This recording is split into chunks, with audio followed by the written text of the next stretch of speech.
So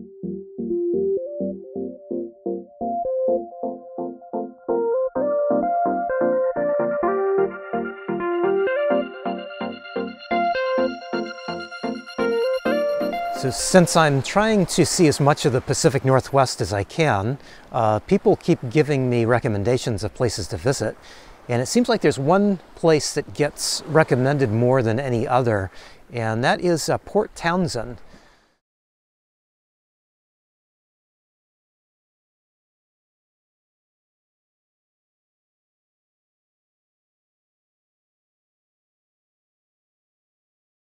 So obviously the scenery is quite impressive, and the town itself is quite impressive too.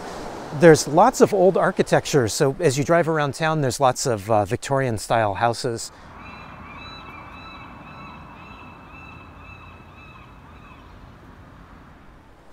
Definitely an interesting town.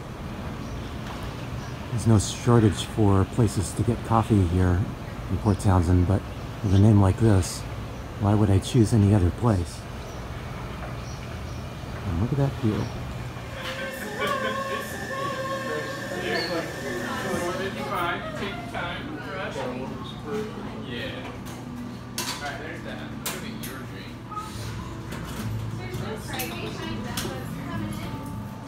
At the moment, I've come out of town. I am at Fort Worden State Park.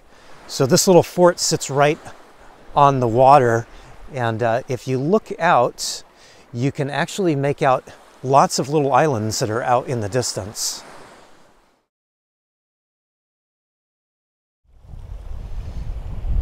So I'm told that that is Lopez Island, kind of straight ahead, and then just to the left of it is San Juan Island.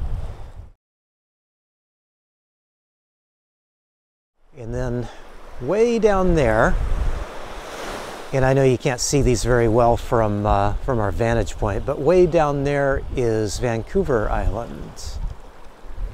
So yesterday on my way up here to Port Townsend, I stopped at a store and I met a couple that recognized me from YouTube. So that was kind of strange to get recognized just being out and about. That doesn't happen very often. In fact, it's only happened a couple of times before, but one of them I don't count because it was at the Rubber Tramp Rendezvous last year. But really nice couple, and they are not full-time van dwellers yet, but they are building out a van. I got to take a look at their van. They were nice enough to give me a little tour of what they've done so far. So let me show that to you here. So I just met a couple that recognized me in the store I stopped at up near Bremerton here, and we were both shopping in the same place, and they said, "Hey, we know you from YouTube." And so we got talking vans, of course, as all vanners do, and they were happy to show me their van. This is Chris. You don't mind being on video, right, Chris? No, I'm fine. Okay, thanks. After I already start videoing you. So they've got a very nice Sprinter van that they are converting, and Chris was telling me about his insulation and his heater. Yep. So your insulation, you went with? We went with Thinsulate. It's a 3M product. It's acoustic and thermal, as well as hydrophobic. So it sheds water. It reduces the noise, and it's excellent insulation. And then over that, we'll probably go with the Reflectix, and then we're going to build out all the cabinetry, the wiring. We have almost everything for our solar system, and all of our water. We actually have our sinks, and everything's purchased for it, and we're just going to build it out over this summer. Okay, all right. Yeah, that sounds great. Yeah. And we're ex-overlanders, so we bought a 1-ton 4-wheel drive. So eventually we'll put some more aggressive tires on it, and we will. We hope to, within the next 5 to 7 years, be full-timing it at some point.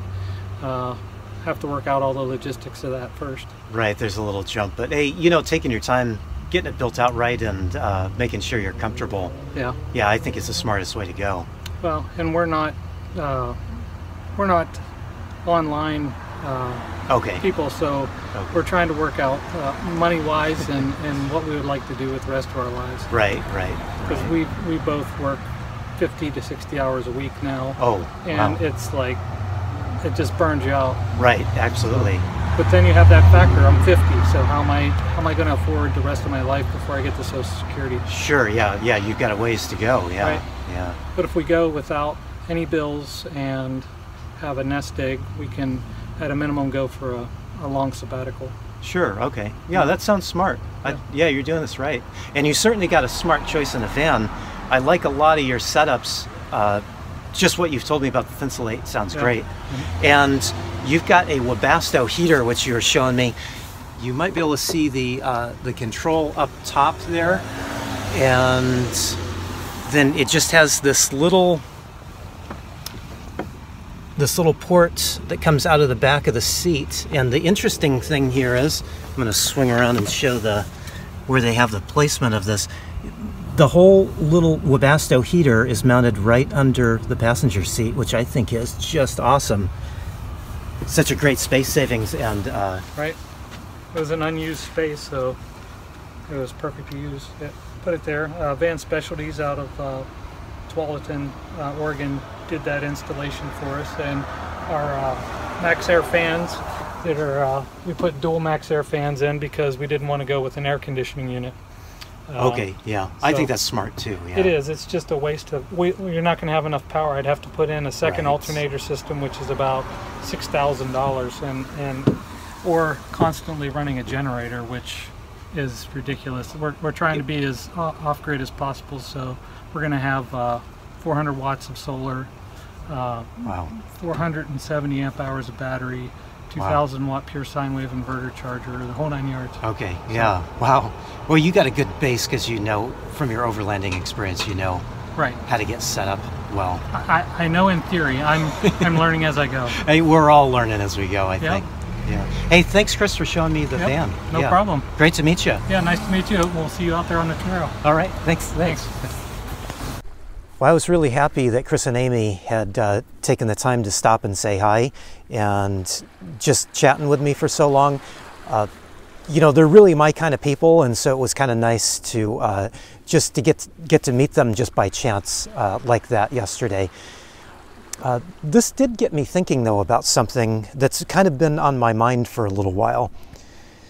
So for the last few months, I've been trying to back off of encouraging people to, you know, get rid of everything and move into a van.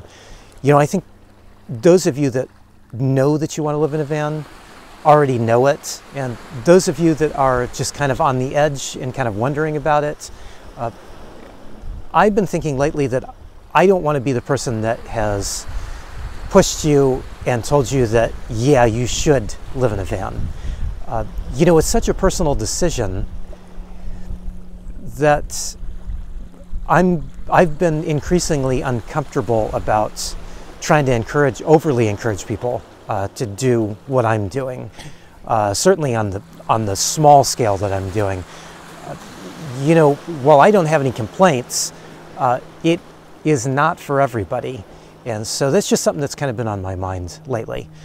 But in kind of a same theme, you know, in the past I've been encouraging people to start a YouTube channel and get themselves out there, and you know, there is a lot of upside to being on YouTube.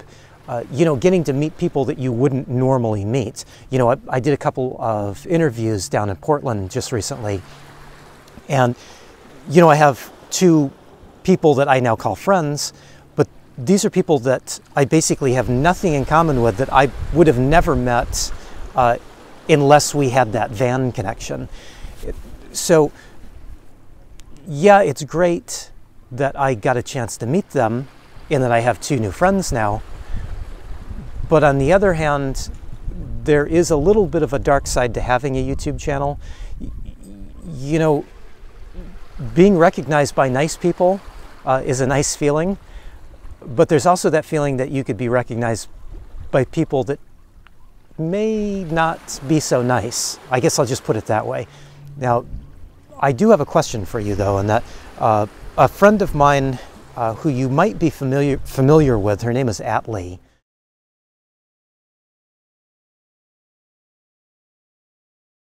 So you might be familiar with Atlee because a lot of my friends have done interviews, and she's got this just beautiful van, Ford Transit, full size, high top, and her dad helped her build it, and it is just done very, very nicely. She's been on the fence about starting a YouTube channel, and I've been after her telling her that, yeah, you should start a YouTube channel. And of course, since I've been telling her that, I've now kind of changed my mind. So I just kind of wonder what you guys have to say. Maybe you can leave some comments down below. You know, there's the good side of having a YouTube channel. You get to meet lots of people that you wouldn't normally have met.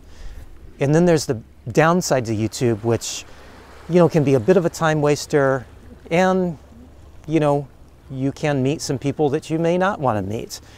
So I just kind of wondered what everybody has to say about that. And, you know, I'm not complaining about my situation on YouTube.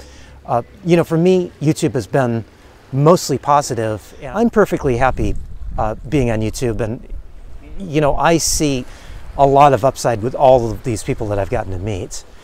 But, you know, I'm me, and, you know, everybody else has their own situations. So what do you think?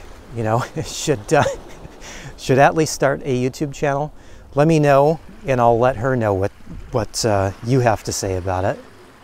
And in the meantime, I'm going to enjoy this, because this is a lot better than fighting Seattle and Portland traffic.